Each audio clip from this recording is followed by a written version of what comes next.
बिस्मिल्लाहिर्रहमानिर्रहीम। अस्सलाम वालेकुम माय डियर स्टूडेंट्स, मैं हूं आपका physics teacher Fawad Tahir Kaikaus. Welcome to Spy group of colleges online classes. Students, आज हम लेक्चर 5 स्टार्ट करने जा रहे हैं। इससे पहले आप स्टूडेंट्स ने इलेक्ट्रिक फ्लक्स के बारे में पढ़ा। लास्ट लेक्चर में उसको हमने बहुत डिटेल में देखा। उसके अंदर हम लोगों ने मैक्सिमम फ्लक्स और मिनिमम फ्लक्स के बारे में, उसकी कंडीशंस के बारे में जाना। दैन हमने एक क्लोज्ड सरफेस कंसिडर की थी in the form of a sphere. उसकी हम लोगों ने इलेक्ट्रिक फ्लक्स कैलकुलेट की और हम एक रिज़ल्ट पे पहुँचे कि ये शेप के ऊपर डिपेंड नहीं करता, मीडियम और चार्ज जो उसके अंदर होता है उसके ऊपर डिपेंड करता है। दैन हमने एक जाते जाते गाजेस लॉ का इंट्रो लिया था। गाजेस लॉ के अंदर मैंने आप लोगों को दो बातें बताई थी बड़ी अहम, कि जब तक वो दो बातें फुलफ़िल नहीं होती आप इसको अप्लाई नहीं कर सकते। मैं आपको दोबारा से रिकॉल करवा दूं। एक ये था कि gauges law electric field intensity की वैल्यू किसी पॉइंट के ऊपर फाइंड करने के लिए इस्तेमाल होता है और उसके लिए क्लोज्ड सरफेस का होना बड़ा ज़रूरी है। और वो जो पॉइंट जहाँ पर आपने इलेक्ट्रिक फील्ड फाइंड करनी है वो क्लोज सरफेस के ऊपर होनी चाहिए। ये दो रिक्वायरमेंट्स थी गाजेस लॉ की। अगर हमारे पास कोई क्लोज सरफेस नहीं होगा तो हम वो इमेजिन किया करेंगे। आज के लेक्चर में हम लोगों ने गाजेस लॉ को स्टार्ट करना है और गाजेस लॉ को कैसे अप्लाई करते हैं, उसकी कौन कौन सी एप्लीकेशंस हमारे सिलेबस में हैं, उसको हम लोगों ने डिस्कस करना है। गाजेस लॉ की स्टेटमेंट मैंने आपको बता दी थी कि total flux through a closed surface equals to 1/एप्सिलॉन not times total charge enclosed by that closed surface. Gauss's law को अप्लाई करने के लिए हमें दो चीज़ें रिक्वायर्ड हैं। एक, टोटल फ्लक्स जो क्लोज सरफेस में से गुजर रहा है, और दूसरा टोटल चार्ज जो उस क्लोज सरफेस के अंदर मौजूद है। जब ये दोनों हम फाइंड कर लेंगे, इनकी वैल्यूज़ को फार्मूलाज में पुट करेंगे, सॉल्व करेंगे, तो हम देखेंगे इलेक्ट्रिक फील्ड की वैल्यू हमारे सामने आ जाएगी। तो स्टूडेंट्स, आइए आज हम अपने लेक्चर का बाकायदा आगाज़ करते हैं एप्लीकेशंस ऑफ गाजेस लॉ के साथ। गाजेस लॉ की बेटा हमारे पास तीन एप्लीकेशंस सिलेबस में हैं और हम इसको वन बाय वन अब डिस्कस करने जा रहे हैं। पहली एप्लीकेशन आपके सामने है, intensity of field inside a hollow charged sphere. यानी कि आपके पास एक होलो चार्ज्ड सफ़ेयर है, एक सफ़ेयर है जो कि अंदर से होलो है, उसकी सरफेस के ऊपर चार्ज मौजूद है। इसका मतलब है कि वो एक मेटल सफ़ेयर है। इसकी वजह से उसके इनसाइड आपने इलेक्ट्रिक फील्ड फाइंड करनी है। यानी कि we have to find out the electric field at any point inside the sphere. तो स्टूडेंट्स, उसके लिए हम सपोज करते हैं कि हमारे पास एक कंडक्टिंग सफ़ेयर है जिसका रेडियस r है और उसके ऊपर पॉजिटिव चार्जेस यूनिफॉर्मली डिस्ट्रीब्यूटेड हैं। ठीक है मेरा बेटा। अब उसकी सरफेस पे मैंने बोला कि पॉजिटिव चार्जेस यूनिफॉर्मली डिस्ट्रीब्यूटेड हैं। इट मींस कि हर एक जगह पर एक जैसा चार्ज मौजूद है। कहीं पर चार्ज ज़्यादा, कहीं पर चार्ज कम नहीं है। हमें इलेक्ट्रिक फील्ड इंटेंसिटी किसी भी पॉइंट पर चाहिए इनसाइड द सफ़ेयर। तो स्टूडेंट्स, ये मैंने एक होलो कंडक्टिंग सफ़ेयर कंसिडर किया है जिसकी सरफेस के ऊपर आप देख रहे हैं कि पॉजिटिव चार्जेस यूनिफॉर्मली डिस्ट्रीब्यूटेड है और इसका रेडियस मैंने r कंसिडर किया है। हमारे पास कोई एक पॉइंट P है इनसाइड द सफ़ेयर। इस पॉइंट P पर हमको इलेक्ट्रिक फील्ड की वैल्यू फाइंड करनी है। अब स्टूडेंट्स, आप लोग जानते हैं कि हमारे पास अगर इलेक्ट्रिक फील्ड की वैल्यू फाइंड करनी है तो क्लोज्ड सरफेस का होना बड़ा ज़रूरी है। अब वो जो होलो सफ़ेयर है उसके अंदर तो कोई क्लोज सरफेस है नहीं, तो फिर हम क्या करेंगे? हम एक क्लोज सरफेस इमेजिन करेंगे। तो यहाँ पर हम लोग close surface in the form of a sphere he imagine करेंगे, जैसे कि मैं आपको डायग्राम में दिखा रहा हूँ। ये जो मैंने छोटा सफ़ेयर बनाया है, डॉटेड लाइंस के साथ शो किया है, इस सफ़ेयर का हम इमेजिन किया है और इसका नाम गाजियन सरफेस है। तो मैंने आपको जैसे लास्ट लेक्चर में बताया था कि जो भी हम सरफेस इमेजिन करेंगे वो गाजियन सरफेस होगी। तो ये हमारे पास गाजियन सरफेस है।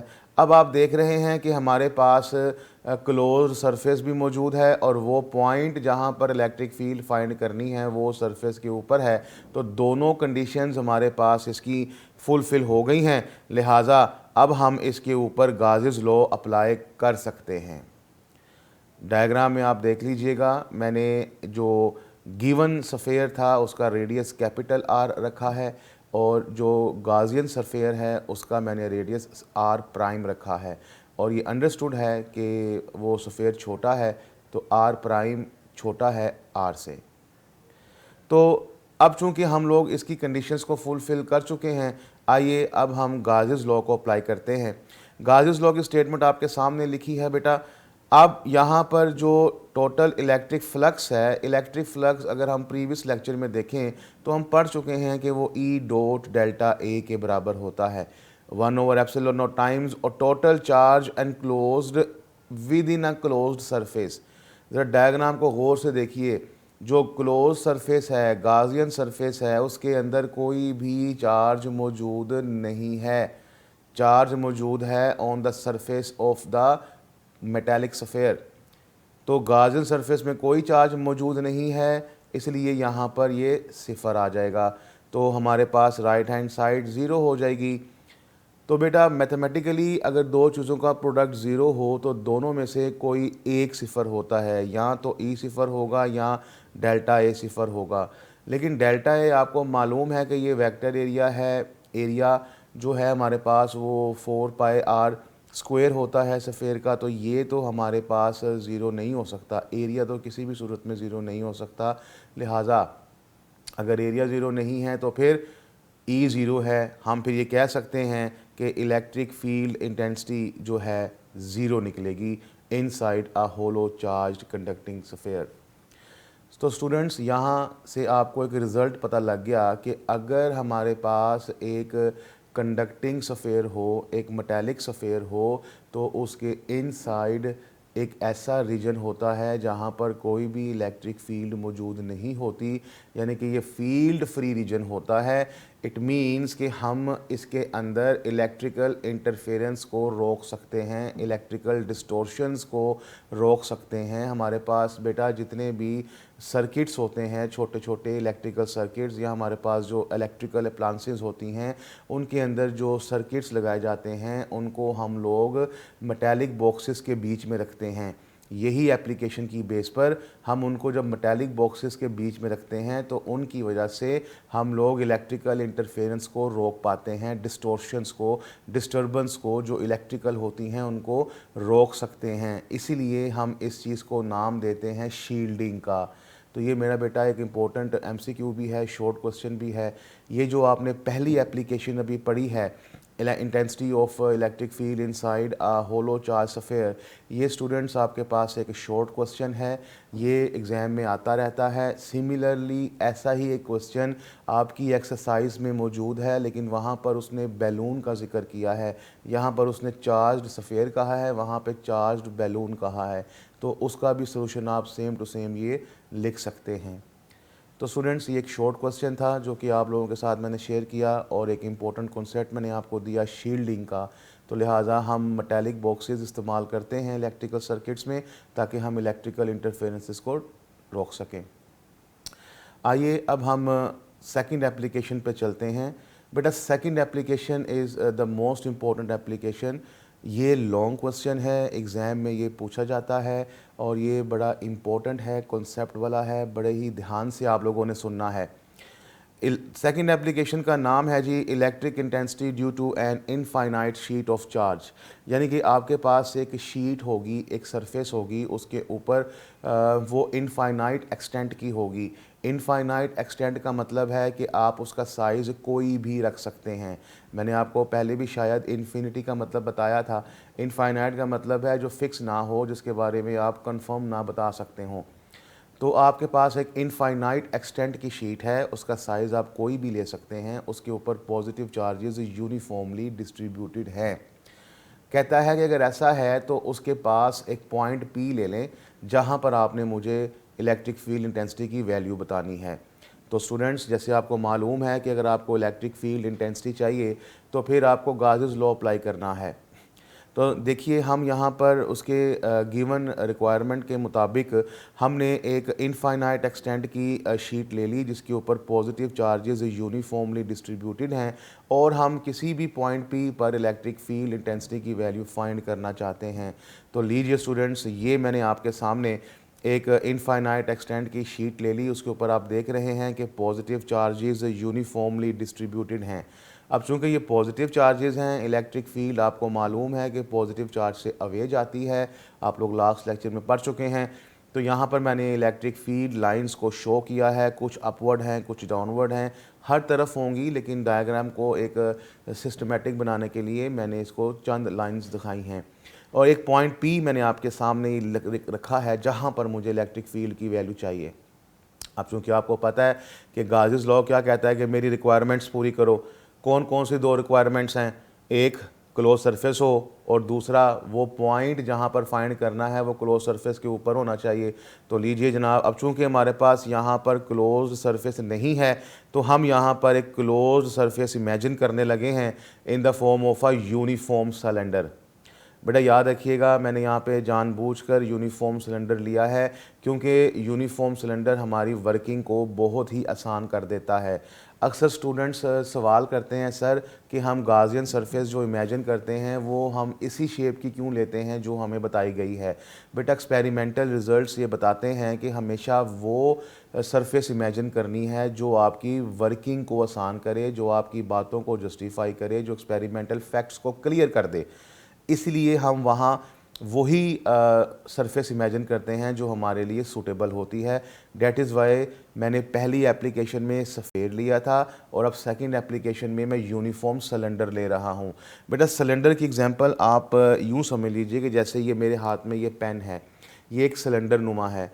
वैसे ये यूनिफॉर्म नहीं है, ये नॉन यूनिफॉर्म है क्योंकि यहाँ से लेकर यहाँ तक नीचे तक इसका डायामीटर एक जैसा नहीं है। लेकिन अगर आप किसी ट्यूब लाइट की रोड जेन में लेके आएँ या इसी को ट्यूब लाइट की रोड मान लें, तो चाहे मैं यहाँ से डायमीटर कैलकुलेट करूँ, चाहे मैं मिडल से डायमीटर कैलकुलेट करूँ, चाहे मैं बॉटम से डायमीटर कैलकुलेट करूँ, हर जगह का डायमीटर उसका सेम आना है। इट मीन्स कि उसका cross sectional area through out the length same होगा। तो ये यूनिफॉर्म सिलेंडर होता है। इसकी फ़ायदे क्या हैं वो भी हम इसके अंदर देखते हैं। प्लस मैं आपको एक और बात बता दूं कि हमारे पास जो सिलेंडर होता है, सिलेंडर के 3 सरफेसेस होते हैं।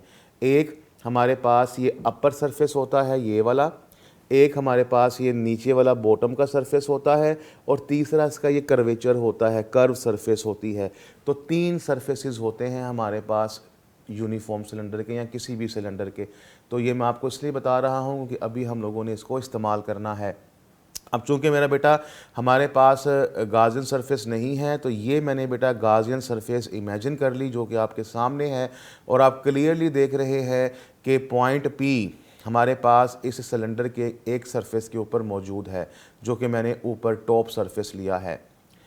तो स्टूडेंट्स इस तरह से हमारे पास अब गाउस लॉ की रिक्वायरमेंट्स कंप्लीट हो जाती हैं। अब ये आप देख रहे हैं कि मैंने यहाँ पर 3 एरोज़ शो किए हैं। एक एरो अपवर्ड है, एक एरो डाउनवर्ड है, एक एरो राइटवर्ड है। ये 3 सरफेसेस हैं जिनके बारे में मैं आपको बता रहा था कि एक सरफेस ये वाली है, एक सरफेस ये वाली है और एक सरफेस ये वाली है। तो ये 3 सरफेसेस यूनिफॉर्म सिलेंडर की होती हैं। अब चूंकि इनके कोई ना कोई एरियाज़ होंगे, ये एरियाज़ भी मैंने आपके सामने शो कर दिए। हमें चूंकि मालूम है कि फ्लक्स चाहिए तो फ्लक्स के लिए हमें वेक्टर एरिया रिक्वायर्ड है। तो वेक्टर एरिया कैसे बनाते हैं मैंने लास्ट लेक्चर में आपको सिखाया था, सरफेस के ऊपर परपेंडिकुलर ड्रॉ कर लेना है। तो आप डायग्राम में क्लियरली देख रहे हैं जो सरफेस 1 ऊपर वाली है यहाँ पर मैंने इसको डेल्टा A1 कहा है। सरफेस 2 मैंने नीचे वाली को कंसिडर किया, उसको मैंने डेल्टा A2 कह दिया और सरफेस 3 मैंने इस कर्व को लिया, कर्वेचर को। आप स्टूडेंट्स कहीं पर भी इसका वेक्टर एरिया बनाएं वो आपका परपेंडिकुलर ही बनेगा। तो मैंने इसको यहाँ पर ऐसे करके डायग्राम में दिखा दिया है, उसको मैंने A3 कह दिया है। स्टूडेंट्स हम चूँकि इसकी कंडीशंस को फुलफ़िल कर चुके हैं तो आइए अब इसको अप्लाई करते हैं। तो टोटल फ्लक्स हमें चाहिए और टोटल चार्ज चाहिए। तो आइए अब 1 बाय 1 इसका टोटल फ्लक्स कैलकुलेट करते हैं और टोटल चार्ज देखते हैं। फर्स्ट ऑफ ऑल हम टोटल इलेक्ट्रिक फ्लक्स को देखते हैं जी। अब हमारे पास electric flux E dot delta A है, जैसे कि आप सभी जानते हैं। प्रीवियस एप्लीकेशन में चूंकि हमारे पास सरफेस एक ही थी स्फेरिकल, तो इलेक्ट्रिक फ्लक्स हम लोगों ने सिंपल सा पुट करके तो सोल्व कर लिया था। इसके अंदर हमारे पास अब इलेक्ट्रिक फ्लक्स सिंगल नहीं निकलेगी, हमारे पास 3 फ्लक्सेस निकलेंगी, क्योंकि 3 सरफेसेस हैं। तो तीनों सरफेसेस की फ्लक्सेस को अलग अलग से कैलकुलेट करके हम सम करेंगे तो टोटल फ्लक्स थ्रू आ क्लोज्ड सरफेस निकलेगी। तो लिहाजा मैंने यहाँ पर आपको बता दिया कि cylinder has 3 surfaces, therefore total electric flux is the sum of fluxes through all surfaces. लिहाजा हम टोटल फ्लक्स को 3 में डिवाइड कर देंगे, जैसे कि आप देख रहे हैं ई dot delta a surface 1, E dot delta a surface 2, E dot delta a surface 3। Students ज़रा ध्यान से डायग्राम को ज़हन में रखिएगा, क्योंकि इसकी मदद से ही हमने इनकी वैल्यूज़ को इंसर्ट करना है। आप देखिएगा ध्यान से, जब मैं इसका फॉर्मूला अप्लाई करता हूँ तो डॉट है तो कॉस थीटा आएगा। यहाँ पे ज़रा गौर से देखिएगा, मैंने पहले वाले फ्लक्स के अंदर एंगल 0 लिया है, क्योंकि डायग्राम आपको क्लियरली बता रही है इलेक्ट्रिक फील्ड इंटेंसिटी और वेक्टर एरिया एक दूसरे के पैरेलल हैं, एंगल 0 बनाएगी। A2 भी ज़रा देखिएगा, बॉटम पे इलेक्ट्रिक फील्ड और वेक्टर एरिया पैरेलल हैं, एंगल 0 बनाएगी। ज़रा ध्यान से स्टूडेंट्स ज़रा थर्ड हिस्से को देखिएगा। थर्ड सरफेस चूँकि कर्व है, उसका वेक्टर एरिया फील्ड के साथ 90 डिग्री का एंगल बना रहा है। डायग्राम में हर चीज़ क्लियर है, तो आप यहाँ पर एंगल 90 लिखेंगे। अब आपको मालूम है कि कोस 0 1 है, कोस 90 हमारे पास 0 होता है। इनकी वैल्यूज़ को पुट करेंगे तो हमारे पास ये इक्वेशन डेवलप हो जाएगी दोनों को। अब आप ज़रा स्टूडेंट्स देखिएगा ध्यान से, जो मैंने आपसे कहा था कि यूनिफॉर्म सिलेंडर का फ़ायदा क्या है। मैंने आपसे पहले कहा था कि जहाँ से मर्ज़ी आप इसका क्रॉस सेक्शनल एरिया देखें वो सेम निकलेगा। अब इस सरफेस का क्रॉस सेक्शनल एरिया और इस हिस्से का क्रॉस सेक्शनल एरिया दोनों चूँकि यूनिफॉर्म है, हर जगह पे सेम होगा, लिहाजा मैंने डेल्टा A1 और डेल्टा A2 को मैंने सिंपली ए कह दिया, क्योंकि दोनों सेम हैं तो बार अलग अलग लिखने की बजाय हम एक ही लिख देते हैं। तो हमारे पास इक्वेशन बन जाएगी ई ए प्लस ई ए, दोनों को सम अप करेंगे तो हमारे पास total flux through a closed surface 2 times E A निकल आएगी। तो स्टूडेंट्स इस तरह से आपने total electric flux find out करनी है। बहुत ही आसान तरीका है, अगर आप स्टूडेंट्स कॉन्सेप्ट्स के साथ चलेंगे तो आपके लिए बहुत ही आसान होता चला जाएगा। आइए अब हम अपने एक और इम्पोर्टेंट पॉइंट की तरफ चलते हैं, टोटल चार्ज की तरफ। स्टूडेंट्स ये थोड़ा सा ज़रा इम्पोर्टेंट है छोटा, लेकिन ये इम्पोर्टेंट बहुत ज़्यादा है। टोटल चार्ज फाइंड आउट करने के लिए मैं आपके साथ एक डेफिनेशन क्लियर करना चाह रहा हूँ। वो डेफिनेशन है स्टूडेंट्स हमारे पास सरफेस चार्ज डेंसिटी की। सरफेस चार्ज डेंसिटी स्टूडेंट्स हमारे पास इसको सिग्मा से शो किया जाता है।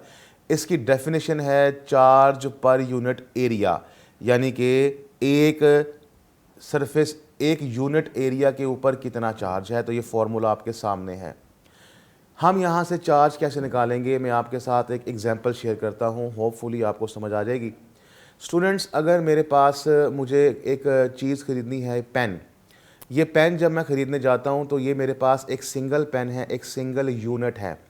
मैं उससे कहता हूँ कि ये कितने का, इसकी अमाउंट क्या है। वो कहता है सर इसकी प्राइस 10 रुपये है। तो एक यूनिट की प्राइस 10 रुपये है, टोटल 10 पेन उसके पास हैं। तो मैं उससे कहता हूँ यार ये 10 के 10 मुझे दे दो। तो वो 10 की प्राइस क्या होगी, आप सिंपली इसको मल्टीप्लाई कर देंगे, 10 × 10 = 100। तो मैं उसको 100 रुपया दे के तो वो 10 पेन उससे ले लूँगा। इसका मतलब वो जो मेरे पास 100 रुपये हैं वो कितने यूनिट्स की प्राइस है, वो 10 यूनिट्स की प्राइस है। अच्छा अब इसको ज़रा रिवर्स देखें, अब वो जो 100 रुपीज़ हैं वो 10 यूनिट्स की प्राइस है। तो स्टूडेंट्स मैं आपसे सवाल करता हूँ, मुझे बताएं कि पर यूनिट की प्राइस क्या होगी। तो आप क्या करेंगे, आप टोटल प्राइस को टोटल यूनिट्स से डिवाइड कर देंगे तो एक यूनिट की प्राइस आ जाएगी। बिल्कुल, यानी कि आप 100 को 10 से डिवाइड करेंगे तो आपको पता लग जाएगा कि पर यूनिट प्राइस उसकी 10 है। बिल्कुल ऐसे ही हमारे पास सरफेस चार्ज डेंसिटी है। सरफेस चार्ज डेंसिटी हमें बताती है कि एक यूनिट एरिया का चार्ज कितना है। और अगर मेरे पास एक यूनिट का चार्ज पता लग जाए, फिर मैं इस टोटल एरिया का चार्ज निकालना चाहूँ तो मैं उस चार्ज को टोटल एरिया से मल्टीप्लाई कर दूंगा, मेरे पास उसका टोटल चार्ज निकल आएगा। तो स्टूडेंट्स इस तरीके से हम टोटल चार्ज फाइंड आउट करने जा रहे हैं। ज़रा डायग्राम को गौर से देखिए, हमें जहाँ पर पॉइंट देखा वो पॉइंट हमारे पास ये ऊपर वाली सरफेस पे मौजूद है यहाँ, लेकिन चार्ज जो है वो हमारे पास इस सरफेस पे मौजूद है यहाँ। तो फिर मैं एक यहाँ पर फ़िज़िक्स इस्तेमाल करने लगा हूँ कि मैंने यहाँ पर एक सरफेस इमेजिन कर लिया जो कि उस मेटालिक शीट के ऊपर है, क्योंकि ये जो सिलेंडर आप देख रहे हैं ये मेटालिक शीट के साथ इस तरह से अटैच है। अब वो हिस्सा जो मेटालिक सरफेस के ऊपर है इस सिलेंडर का, वो ये वाला है जो कि आप डायग्राम में देख रहे हैं। चार्ज यहाँ पर मौजूद है तो मुझे यहाँ पर चार्ज चाहिए। अब चूंकि जितना एरिया ये है यूनिफॉर्मिटी के मुताबिक उतना ही एरिया ये है, तो इसके ऊपर कितना चार्ज होगा, जितना इसके ऊपर होगा तो मैं इसका चार्ज कैलकुलेट कर लेता हूँ, मैं कह दूंगा जी इसके ऊपर भी उतना ही चार्ज है। बहुत सिंपल मेथड है। इसलिए मैंने एक ऐसा क्रॉस सेक्शनल एरिया सिलेंडर का चूज़ किया जिसके ऊपर चार्ज मौजूद है, और वो डायग्राम में आपके सामने है। ये जो ब्लैक मैंने एरिया कंसिडर किया है इसको मैंने ए लिखा है ताकि मुझे पता लग जाए कि इस एरिए पे कितना चार्ज है। अब स्टूडेंट्स मैं डेफिनेशन के मुताबिक चलता हूँ कि यूनिट एरिया पे चार्ज मेरे पास Q/A है, जैसे कि आप डायग्राम में जो कि आप स्क्रीन पे देख रहे हैं। अगर स्टूडेंट्स मुझे टोटल एरिया पे चार्ज चाहिए तो मैं टोटल एरिया से मल्टीप्लाई कर दूंगा। तो लीजिए ये मैंने टोटल एरिया से मल्टीप्लाई किया तो मेरे पास टोटल चार्ज कैलकुलेट हो गया कि total charge equals to sigma into A है।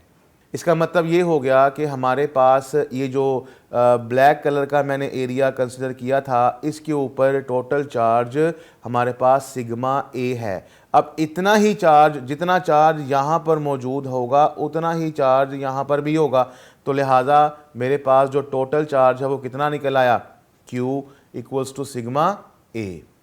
तो स्टूडेंट्स इस तरह से हमने टोटल चार्ज भी कैलकुलेट कर लिया। आइए अब हम गाउस लॉ अप्लाई करते हैं। गाउस लॉ हमारे पास ये है। अब चूंकि हमने इलेक्ट्रिक फ्लक्स भी कैलकुलेट कर ली है और टोटल चार्ज भी कैलकुलेट कर लिया है, उनकी वैल्यूज़ को पुट करके मैंने जो कटिंग हो रही थी वो कटिंग भी कर दी, और हमारे पास एंड में रिज़ल्ट निकला E equals to sigma over 2 epsilon naught. ये मेरे पास जो बेटा एक एक्सप्रेशन आया है, ये मेरे पास इलेक्ट्रिक फील्ड इंटेंसिटी की मैग्नीट्यूड है एट पॉइंट P। ये मैंने पॉइंट P के ऊपर मैग्नीट्यूड फाइंड आउट कर ली है।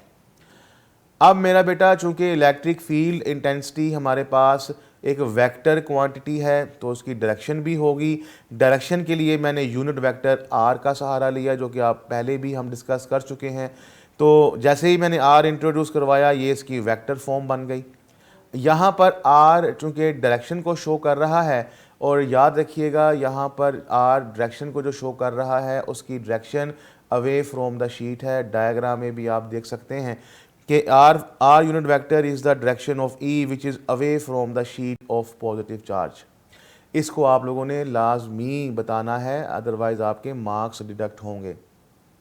Students, what happens if we have a negative sheet of charge instead of a positive sheet?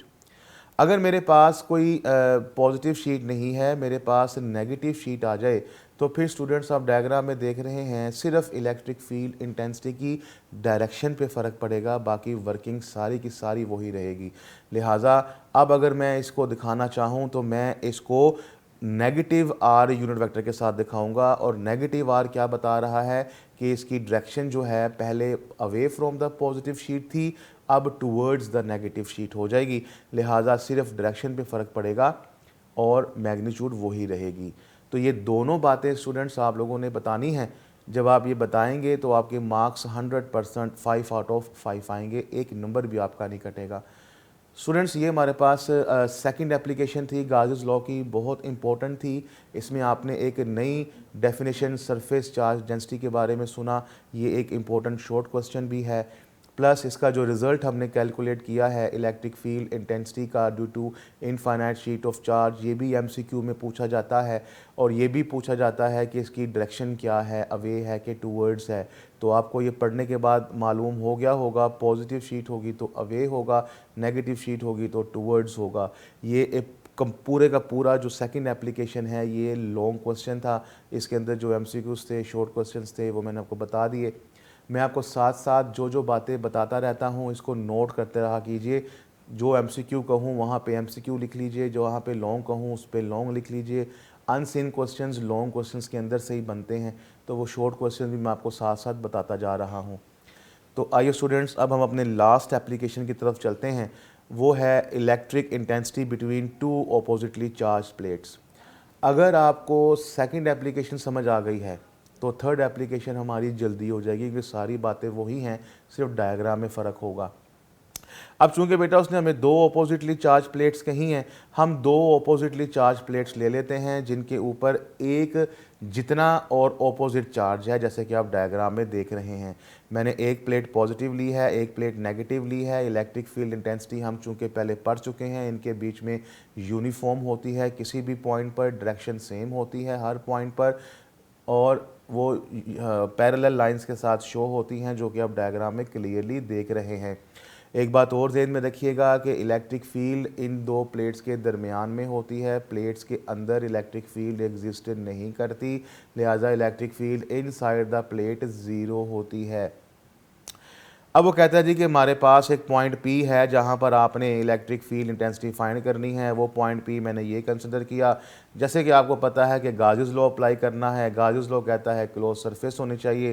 Close surface हमारे पास यहाँ पर मौजूद है कोई नहीं, तो मैंने क्लोज सरफेस एक होलो बॉक्स कंसिडर किया in the form of a rectangle. तो आप जानते हैं कि इसके ऊपर एक इसकी अब रेक्टेंगल है, तो इसके चार सरफेसेस होंगे जो कि आप देख रहे हैं, और किसी एक सरफेस के ऊपर मैंने वो पॉइंट P रख दिया है। लिहाजा मेरी दोनों रिक्वायरमेंट्स पूरी हो गई हैं, क्लोज सरफेस भी आ गया है और वो पॉइंट क्लोज सरफेस के ऊपर भी है।